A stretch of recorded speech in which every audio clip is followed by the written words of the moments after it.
কেমন আছো তোমরা সবাই? চলো আজকে ঝটপট তোমাদের সাথে একটা রেসিপি শেয়ার করে নিই। তো প্রথমেই আমি 3 পিস কাতলা মাছের পেটি নিয়ে নিয়েছি এবং এই মাছগুলোকে লবণ হলুদ ভালো করে মাখিয়ে রেখে দিলাম। তারপরে আমি একটা পেঁয়াজ রাফলি কেটে নিলাম, আর নিলাম একটু আদা রসুন, যেটা আমি ছাড়িয়ে নিলাম। আর পেঁয়াজটা এবার আমি মিক্সারে একটু পেস্ট করে নেব, আলাদা করে একসাথে দেব না।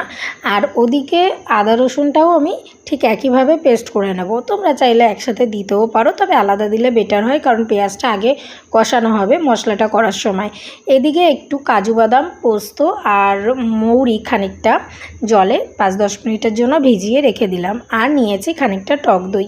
আর এখানে ফোড়নের জন্য নিয়েছি গোটা গরম মশলা, একটা শুকনো লঙ্কা আর কিছুটা জিরে।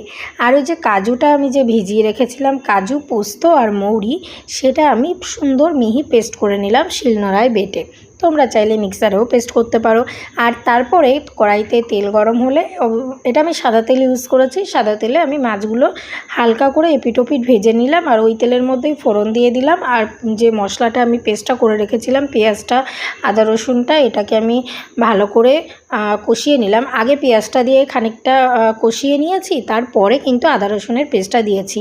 তারপরে দিয়ে দিলাম কাজুর পেস্টটা, তারপরে দিয়ে দিলাম খানিকটা টক দই, দিয়ে একটুখানি জল দিয়ে হালকা নাড়াচাড়া করে নিলাম।